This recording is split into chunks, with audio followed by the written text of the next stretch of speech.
Bismillahirrahmanirrahim. Alhamdulillah Rabbil Alamin. Kembali kita membaca kitab Nurut Tauhid wa Dhulumatus Syirk karya Syekh Sa'id bin Ali bin Wahab Al-Qahtani rahimahullah ta'ala. Kemudian dalil yang kelima, al-khamis yang kelima, wal anbiya'u alaihi wassalatu wassalamu yaquluna li umamihim.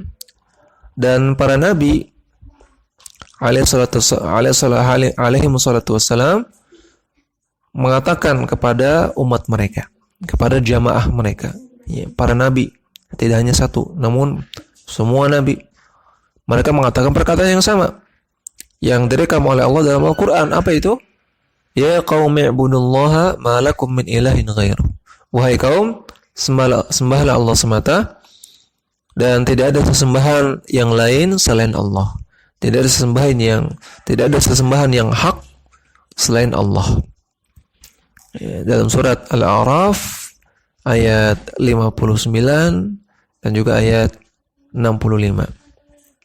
Maka ini perkataan beberapa nabi, ya, memerintahkan kaumnya, jamaahnya untuk menyembah Allah semata, bertauhid dan meninggalkan kesyirikan. Wal ma'na u'budullaha wahdahu li'annahu al-khaliqur razzaqu li'annahu al-khaliqur raziqu al-mudabbiru li jami'il umuri. Makna dari ayat ini, dari perkataan nabi, para nabi ini adalah sembahlah Allah semata, karena dialah Allah satu-satunya pencipta, satu-satunya pemberi rizki, al-mudabbiru li jami'il umur, yang mengelola semua perkara di alam semesta ini.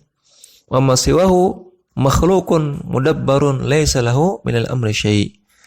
Adapun selain Allah itu adalah makhluk yang dia mudabbar, dia diatur oleh Allah Subhanahu wa taala dan dia tidak punya kuasa apapun sama sekali.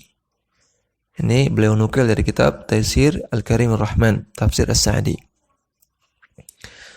Maka sekali lagi dalam ayat ini menunjukkan bahwasanya inti dakwah para nabi dan rasul yaitu untuk memerintahkan manusia bertauhid kepada Allah Subhanahu wa taala dan meninggalkan kesyirikan. Dalil yang keenam, wa qala subhanahu wa ta'ala wa ma umiru illa liya'budullaha mukhlishina lahuddin. Allah taala firman, dan tidaklah mereka diperintahkan kecuali untuk menyembah kepada Allah semata, mukhlishina lahuddin, memurnikan amalan hanya kepada Allah. Ad-din di sini artinya al-amal. Ya, memurnikan amalan ibadah hanya kepada Allah semata. Dalam surat Al-Bayyinah ayat kelima. Kemudian dalil yang ketujuh, wa qala subhanahu wa ta'ala, Allah subhanahu wa ta'ala firman, qul inna salati wa nusuki wa mahyaya wa mamati lillahi rabbil alamin la syarika lahu wa bidzalika umirtu wa ana awwalul muslimin. Katakanlah wahai Muhammad, sesungguhnya salatku, sembelihanku, hidupku, matiku hanya untuk Allah Rabb semesta alam. Tidak ada sekutu bagi Allah, dan dengan itulah aku diperintahkan, dan aku adalah orang pertama yang berserah diri kepada Allah Subhanahu wa taala. Dalam surat Al-An'am ada ayat 122 sampai 123. Amar Allah azza wa jalla nabiyahu Muhammadan sallallahu alaihi wasallam ay yaqula lil musyrikin. Allah azza wa jalla memerintahkan nabinya Muhammad sallallahu alaihi wasallam untuk mengatakan kepada orang-orang musyrik, inna salati wa dhabhi wa hayati wa ma'atihi fiha.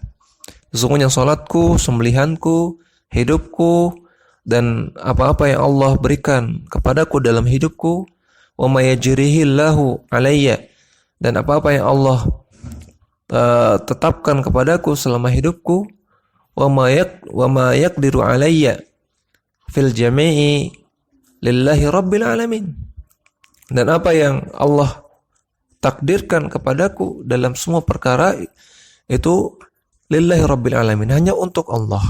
Ya, semuanya untuk Allah. Matiku, hidupku hanya untuk Allah Subhanahu wa taala. La syarika lahu fil ibadati, tidak ada sekutu bagi Allah dalam masalah ibadah, artinya tidak boleh mempersembahkan ibadah kepada selain Allah. Kama annahu la syarika lahu fil mulki wat tadbiri, sebagaimana tidak ada sekutu bagi Allah dalam masalah penguasaan alam semesta dan juga dalam tadbir, dalam masalah pengelolaan alam semesta. Allah tidak punya partner, tidak punya sekutu dalam hal tersebut. Maka demikian juga Allah tidak boleh punya partner dalam masalah ibadah. Wa bidzalika amarani rabbi, dan itulah yang diperintahkan Rabbku kepadaku. Wa ana awwalu man aqarra wa ad'ana wa khada'a min hadhil ummati li rabbih, dan aku yaitu Muhammad sallallahu alaihi wasallam adalah orang yang pertama yang menetapkan hal ini dan yang taat kepada hal tersebut, wa khada'a, dan tunduk kepada hal tersebut, min hadhil ummah, dari umat ini, li rabbih, kepada Rabbnya. Ini penjelasan ini dinukil dari kitab Jami'ul Bayan an Ta'wili Ayatil Quran karya At-Tabari.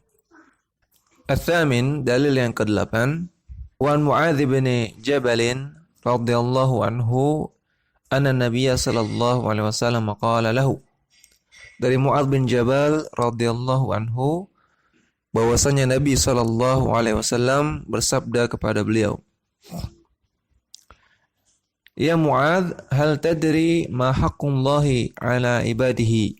Wahai Mu'adz, apakah engkau tahu apa hak Allah atas hambanya? Ya, perhatikan, apa hak Allah, ma haqqullahi ala ibadihi, atas hambanya. Ya, kalau ada bentuk kalimat seperti ini, maka kita perhatikan subjek yang ada di setelah ala. Ya, di sini ada kata ala ibadihi. Ya. Setelah ala ada ibadihi. Hakullah ala ibadihi. Subjek yang setelah ala itulah yang dituntut untuk melakukan sesuatu. Yang harus melakukan sesuatu itu yang setelah ala. Jadi kalau hakullah ala ibadihi, hak Allah atas hambanya, berarti yang harusnya melakukan sesuatu kepada Allah itu hamba.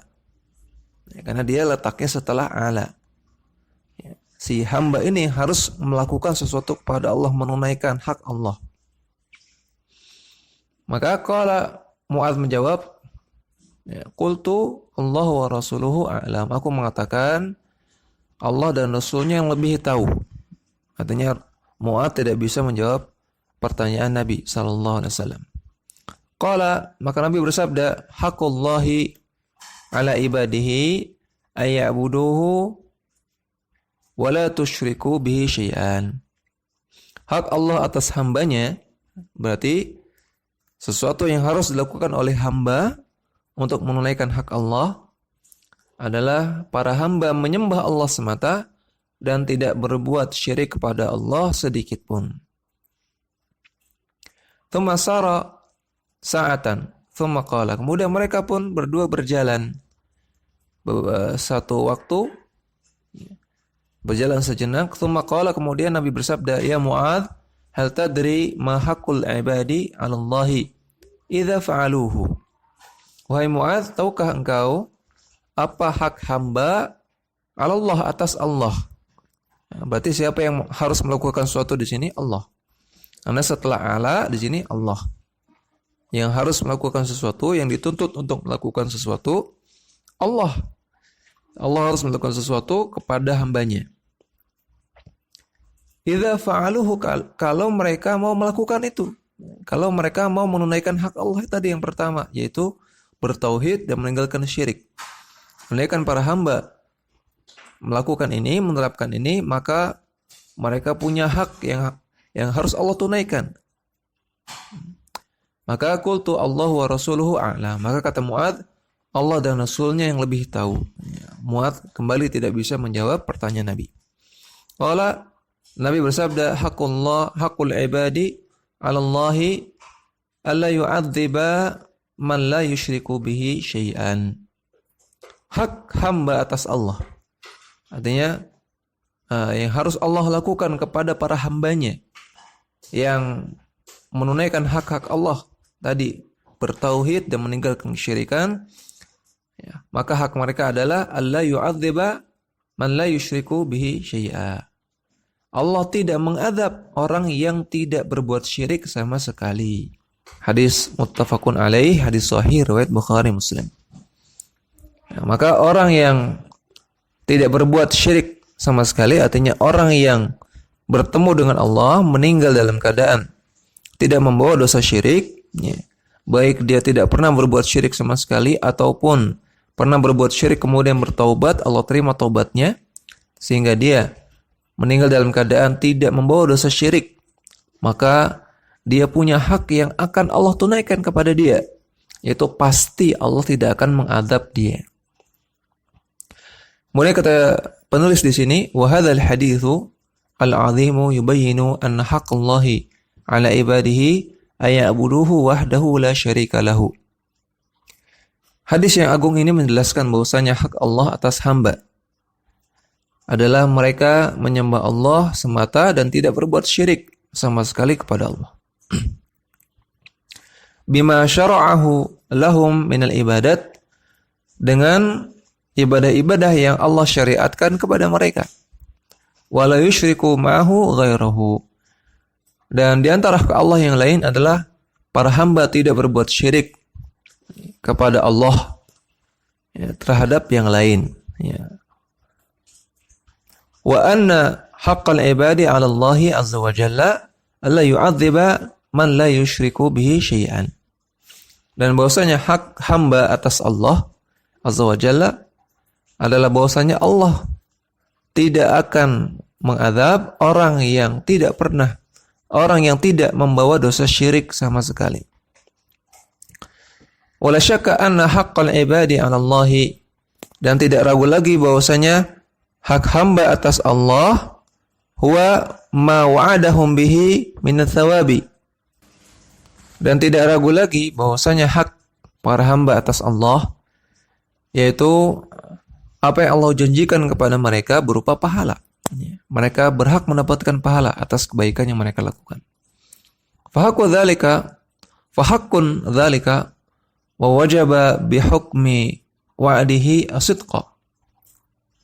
Dan ini adalah sebuah kebenaran, hak, kepastian, ya, pasti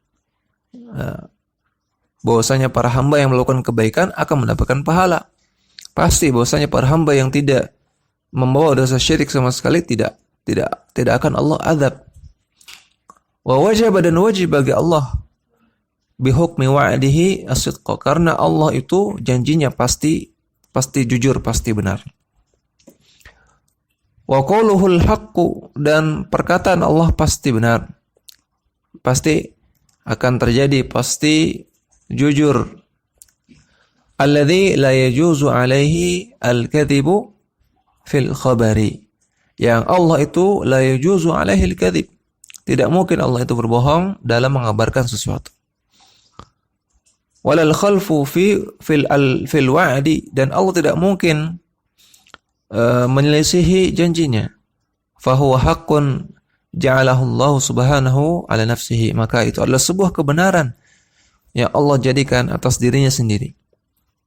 Tafaddulan wa karaman, berupa sebagai karunia bagi para hambanya dan juga karaman, pemuliaan, kemurahan dari Allah Subhanahu wa taala kepada hambanya. Fahuwa subhanahu alladzi aujaba ala nafsihi haqqan li ibadihi al-mu'minina. Maka dialah Allah Subhanahu wa taala yang mewajibkan atas dirinya sendiri untuk menunaikan hak kepada para hambanya yang beriman. Kama harrama al-dhulma ala nafsihi, sebagaimana Allah juga mengharamkan kezaliman atas dirinya sendiri. Artinya Allah tidak mungkin berbuat zalim. Lam yujib dzalika makhlukun alaihi, yang para makhluk tidak bisa melakukan hal itu kepada Allah. Ya, para makhluk tidak bisa menghindarkan dirinya dari kezaliman kepada Allah. Pasti pernah melakukan kezaliman kepada Allah Subhanahu wa taala dengan melakukan kesyirikan atau kebid'ahan atau maksiat. Adapun Allah tidak pernah berbuat zalim kepada para hambanya sama sekali. Wal yuqasu bi makhluqatihi, dan Allah tidak mungkin bisa dianalogikan, tidak mungkin bisa dikiaskan, disamakan dengan makhluk-makhluknya. bal huwa bihukmi rahmatihi wa adlihi kataba ala nafsihi ar-rahmata. Bahkan Allah dengan rahmatnya, dengan keadilannya, Allah mewajibkan atas dirinya sendiri untuk rahmah, untuk punya sifat rahmah penyayang kepada para hambanya. Wa harrama ala nafsihi al-dhulma, dan Allah haramkan atas dirinya sendiri sifat kezaliman. Kemudian dalil yang ke-9, at-tasi', dalil yang ke-9, wan Itzban bin Malik radhiyallahu anhu, dari Itzban bin Malik radhiyallahu anhu, yarfa'hu ila Nabi sallallahu alaihi wasallam, dan ia marfu'kan kepada Nabi sallallahu alaihi wasallam. Ya, hadis yang dimarfu'kan kepada Nabi, artinya isi dari hadis tersebut dianggap sebagai sesuatu yang berasal dari Nabi, ajaran Nabi. Disebutkan dalam hadis tersebut, fa innallaha harrama 'alan nari man qala la ilaha illallah yabtaghi bidzalika wajh Allah. Bahwasanya Allah Ta'ala mengharamkan api neraka bagi orang yang mengucapkan la ilaha illallah, yang ia mengucapkan kalimat ini yabtaghi bidzalika wajh Allah, dia menginginkan wajah Allah dengan mengucapkan hal tersebut. Dia semata-mata mengucapkan perkataan la ilaha illallah mengharap ridha Allah, mengharap wajah Allah Subhanahu wa taala. Hadis sahih riwayat Bukhari Muslim muttafaqun alaih. Maka ini menunjukkan wajibnya dan pentingnya tauhid. Ya, orang yang bertauhid, maka Allah berjanji tidak akan mengadabnya. Orang yang bertauhid, Allah haramkan masuk neraka. Maka ini menunjukkan wajibnya dan pentingnya untuk bertauhid kepada Allah Subhanahu wa taala dan meninggalkan kesyirikan. Dakwah semampumu.